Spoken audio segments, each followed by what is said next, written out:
Fala galera, review do capítulo 1075 e eu vou te mostrar quem é o sabotador. E não é com teoria, e sim com os acontecimentos que estão aqui, bem na nossa cara. Então se inscreve no canal, deixa aquele like brabo e bora para o capítulo. O nome do capítulo é Lab fez o jogo da morte e temos a continuação das histórias de capa. Vegapunk é convidado a conhecer os 5 Goroseis, pois é respeitado como cientista genial. Mas os Goroseis são apenas uma silhueta. Nos capítulos anteriores, Saturno disse a Kizaru que uma vez falou com o Vegapunk. Pode ter sido dessa vez que ele apresentou os Serafins para o Gorosei, colocando à prova o chip de autoridade de comando. Isso foi o que me levou a ter esse pensamento, foi que, na minha opinião, o governo não aboliria o sistema dos Shichibukai sem ter uma prova real dos seus poderes, já que, nas próprias palavras do Dr. Vegapunk, eles são o ápice da ciência no mar, que ele mesmo denomina como os seres humanos mais fortes. E o capítulo começa com Shaka tentando entrar em contato com o Pitágoras,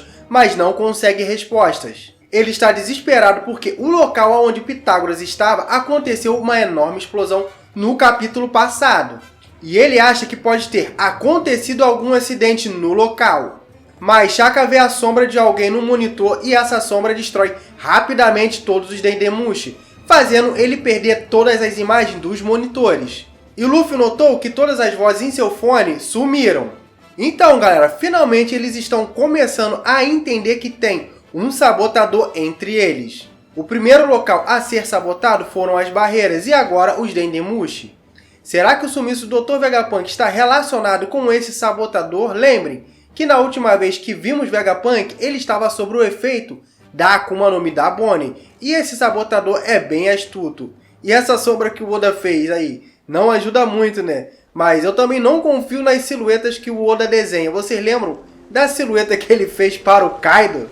Mas e aí, você já tem a sua aposta? Quem pode ser esse sabotador? Deixa aí nos comentários. E mudamos de página. A tripulação do Chapéu de Palha e os clones do Vegapunk são divididos em 4 grupos para recuperar o Dr. Vegapunk no laboratório. E temos o grupo 1, Nami, Brook e Edson, que estão no prédio A, no 3º andar. A Nami está caçando os tesouros pelo local e achou alguns diamantes. São tantos que ela achou tão pesado e pede para Edson carregar para ela. Mas Edson diz que está ali para procurar o Dr. Vegapunk principal e tenta desmotivar ela falando que aqueles diamantes são totalmente artificiais.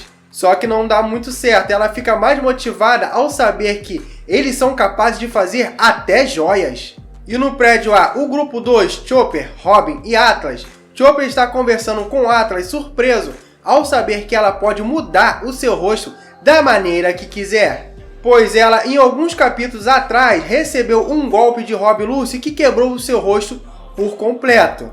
E eles encontram na sala órgãos que são feitos artificialmente, que estão dentro de cápsulas. O Chopper fica surpreso ao ver a medicina deles, que está tão evoluída. Mas a Robin achava que os órgãos eram de Vegapunk, que ele poderia ter sido cortado em pedaços. Interessante como o Oda quer mostrar que lá em Egghead pode ser feito de tudo. Tivemos uma máquina de comida, agora vimos que eles também podem fazer joias e órgãos. Egghead é uma ilha de possibilidades infinitas. Mas daqui a alguns capítulos ela vai se tornar um enorme campo de batalha, hein? E mudamos de página, temos Luffy e Shaka no prédio A, no 4º andar. O Luffy vai assistir os monitores com o Shaka. As telas ficam pretas, uma após a outra, e eles não conseguem ver o que está acontecendo. E Shaka acaba de perceber que há alguém com eles neste laboratório. E na próxima página temos o grupo de Sanji, Jinbe e Stussy. E Sanji pergunta a Stussy se era ela que estava na festa do chá da Big Mom. E eles estão andando numa área de fabricação de armas. E Sanji quer que Stussy chame ele de seu cachorrinho. E o último grupo é o grupo 4, o Sop, Frank, Lilith e Orc. Eles partem para o local onde Pitágoras foi atacado. E descobrimos que Pitágoras sobreviveu porque ele saltou com a própria cabeça para fora do seu corpo a tempo. E o Pitágoras diz que eles podem ter feito algo de errado no projeto, mas quando ele percebe, a York já saiu de perto deles e estava perto da S-Snake. E ela caminha para poder tocar no Serafim e Pitágoras diz para ela parar, mas é tarde demais. S-Snake transforma a York em pedra. S-Snake chuta a York para o lado e tenta atacar o resto do grupo, mas eles pulam para uma área inferior para poder escapar da explosão. E Pitágoras percebe que, mesmo ele pedindo para o Serafim parar, não adiantou nada. Eles tentam falar com o Shaka, mas não conseguem o retorno. E Lilith sabe da diferença de poder deles com a do Serafim, porque eles criaram a raça de humanos mais forte dos mares. Então, galera, finalmente eles perceberam que tem um sabotador lá em Egghead. Tem pessoas falando que essa silhueta pode ser do Gorosei, que já está na ilha. Mas, na minha opinião, é outro personagem. E eu vou colocar os fatos aqui que me levaram a pensar que é o Caribou. Mas vamos voltar para o ano aonde o Caribou já fez esse tipo de coisa lá em Wano. Ele fez o sinal dos Dendemushi cair e explicou para o Raizo como funcionava e guardou o Raizo dentro do seu corpo.